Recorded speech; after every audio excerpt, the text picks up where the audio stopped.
These 10 phrases cost you big money. If you want to have the best car buying experience and get the best deal at the end of the day, you're not going to want to say these 10 phrases. And I'm telling you, people say them every single day. The first one I see every single day of the car business, people coming in saying, I don't know much about cars, yada, yada, yada, yada. Oh my God, can you put a bigger red flag on your back that says I'm an idiot? And here's a huge signal to you as a salesperson to take advantage of me. You gotta realize that car salespeople and car sales managers do this every single day. They can read you like a book. I've been doing this for 25 years, as you guys know. Within 2 seconds of you speaking, I've got you figured out. It's because I do this every day. I see thousands and thousands and thousands of people every single year car buying. There is very similar characteristics when buying a car. So that's one way I've never been scammed in this car business, is because I see the characteristics. They also might use this to overwhelm you or push you into unnecessary features. Car salesmen will try to flip you to a different car because they know there's more profit in XYZ cars. So when you say, hey, I don't know much about cars, you're opening yourself up to higher profit potentials and maybe a car that you really don't want or can't afford. So do your research ahead of time and ask informed questions. Folks, it's not 1980. We have the internet and you can do your research before you get to the dealership. Saying this is my dream car is a car salesman's best day of their month. Every single time someone says, I've been dreaming about this car, I've been saving up for this car, whatever the case may be, this shows emotional attachment. And one way car salesmen do this very well is get you emotionally attached to the vehicle. So it makes it harder to walk away. It makes it harder to say no. Dealers can use this in multiple ways to take advantage of you. One, it's going to avoid the negotiating power that you have by telling them that this is your dream car. It's your dream car. Why does it matter what you're going to pay? You're going to keep it forever. You're going to keep it for life. Blah, blah, blah, blah, blah, right? Now that emotional attachment and that ideology in your head of, hey, I am going to keep my dream car forever is so far out in left field, because most people trade their car every 39 months, and post 2020 we may see that raise a little bit, but it's still not forever. It may go every 48 months or something like that. But again, you're not going to keep your car forever because a car is never a forever thing. They can also use it to inflate the price. So you got to make sure you keep your emotions in check and be ready to walk away if needed. I need a car now. Biggest mistake that you could say. I was just in an accident, blah, blah, blah, right? Whatever way you say, I need a car now, is definitely a thing. Hey, my car just blew up, it's at the shop, it's got $4,000 worth of bills, whatever the case may be, you never tell them you need a car now. The reason why is it creates urgency on your end and gives the dealerships leverage. And you do not want to give the dealerships leverage in any way, shape, or form.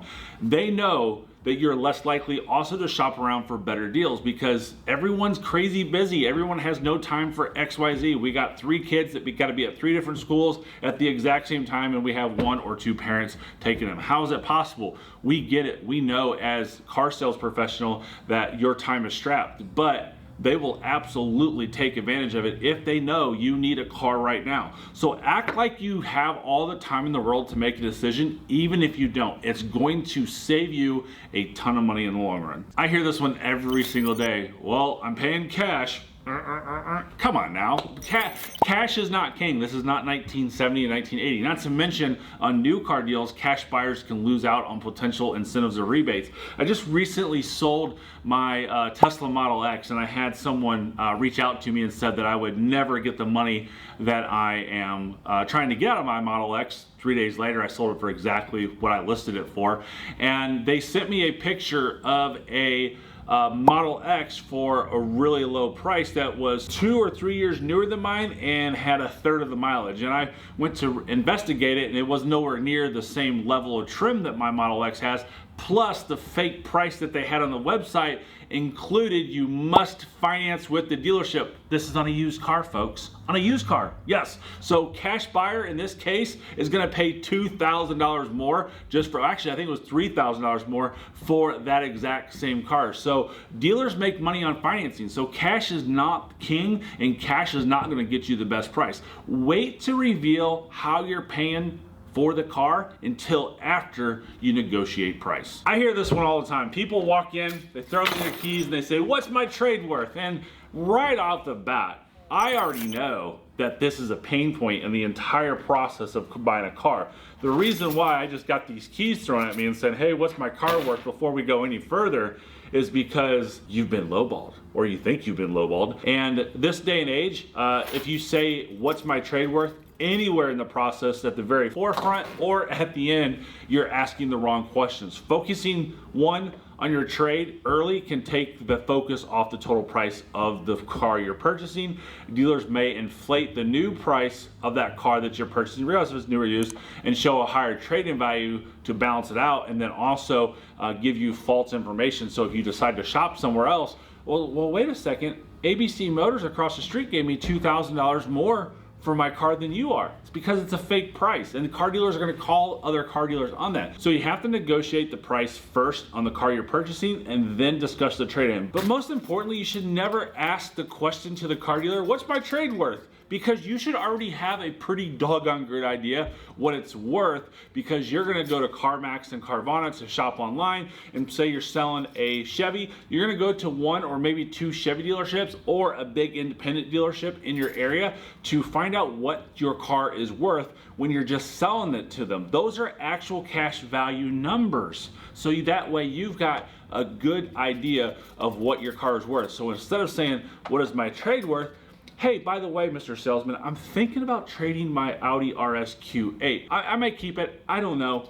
But I'll tell you what, if you guys can give me a good value on it, and I have a pretty good idea what it's worth, I may trade it in if that helps out. Now, how much more powerful is that statement versus what's my trade worth? Because now you're speaking a matter of fact, and they know they cannot mess with you. And of course, you do this at the end of the deal. One of the best things that I heard customers say that you should never say is, this is the only place I plan on going. There is loyalty amongst car dealerships. People will buy at car dealerships, even the bad ones, which blows my mind that people go to the same dealership when I know they're crooks and they're bad, but they still go in there and they love it because they feel warm and fuzzy. So you showing or telling them that you don't plan on going anywhere else shows a lack of competition, giving the dealer the upper hand, so they won't feel pressured to offer you their best deal. Now listen to that again. By you saying, hey, I don't plan on going anywhere else, they won't feel pressured to offer their best deal. Who wants the second best deal? Nobody. So always imply that you're shopping around for the best offer. There are two types of people out there: people who love to negotiate and people who just aren't good at it. And don't ever tell the car salesman, hey, I'm not a great negotiator, so if you can just give me your best price for whatever the case may be, I'll just buy it and move on. This tells the dealer that they are in control of their deal. And I always say their deal, because the car dealership is always in control. So don't ever say, I'm not a great negotiator, because you lose the upper hand and the control of the deal right from the get-go. And I hear this a lot from people who have never bought a car before, people who maybe have not bought a car in 10 or 15 years, or a lot of times I'll just say it, women. Women say they're not great negotiators. I have met a lot of great women negotiators, and some of them are my best customers. But saying that you're not a great negotiator definitely does not help you get a good deal. So you want to stay confident and act like you're in control even when you're not. Oh my goodness gracious, I hate this one. I really do. And this, I feel bad for people who have shopped for a car a few years ago and they tell me, well, I just needed an XYZ payment, and that's what they did. Oh my goodness gracious. So never tell a dealer, hey, I need my monthly payment to be XYZ, $400 a month, $500 a month, $850 a month, whatever it may be. Never tell the dealer what you want your payment to be, for several factors. One, the dealer can manipulate the loan terms to hit your payment goal while increasing your overall cost. For example, a $60,000 loan is traditionally a $1,200 payment per month on 60 months. Hey, I need to have a $1,200 car payment. Okay, excellent. Hey, great news. We got you that $1,200 car payment. It's 72 months. It includes warranty, includes gap, and includes paint protection. Now, you just overspent by about $6,000 when you could have got that same deal on 60 months. So you doing your work at home prior to going to the dealership is going to play a big role of knowing what your payment is. Most importantly, you need to focus on the total price of the car, not just the monthly payment. Discuss monthly payments after agreeing to the price, but most importantly, you need to know what your budget is before you go into the dealership. And as I always tell everyone, you don't negotiate the dealership. You negotiate on the phone, through email, through text, and always get it in writing or a clarification of what they said in writing if they're not willing to give you a worksheet in writing, because this is only going to give you the upper hand. How much money down do I need? I hear this pretty much from one segment of people, and that's people usually that don't have the best credit. We don't want to ask that question. We should know this stuff before going in, which is why you subscribe to this channel, because I teach you all of this stuff since 2010. There's nobody in the car business that's been on YouTube teaching you all the car buying tips longer than me. And I'm an active dealer. I think that's a big thing to help you out with these tips that are going on in the real world today on the front lines. This puts the dealership in control and structuring your financing. Let's, for example, you say, hey, how much money do I need? The dealer now can do whatever they want to do.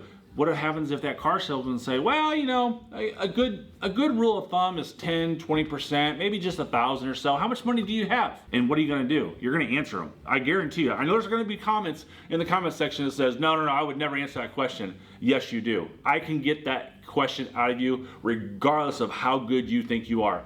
I do this every single day. The salesperson that you're talking with does this every single day. They know how to get answers out of you without you thinking that you're answering them. Listen, if you come in and you tell the car dealership, I got 1,000 down, what can I buy, or anything like that, they're automatically going to sit there and try you on at $2,000 and $3,000 and $4,000. I do it. I tell you, I'm not ashamed of it either. I do it. You know why? Because customers will tell us that, hey, they have 1,000, but all of a sudden to get the car that they have found value in, because as soon as value exceeds the price of the car, they'll buy it every time.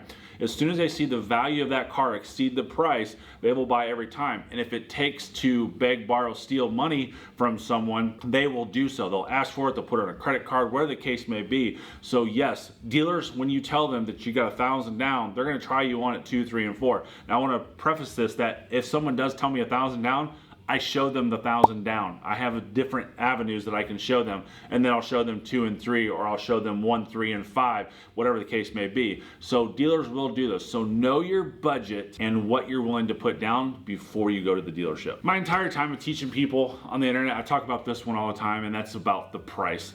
What's your lowest price? Do you honestly think the dealership is gonna give you the lowest price just by you saying, hey, I've been here before, what's your lowest price, right?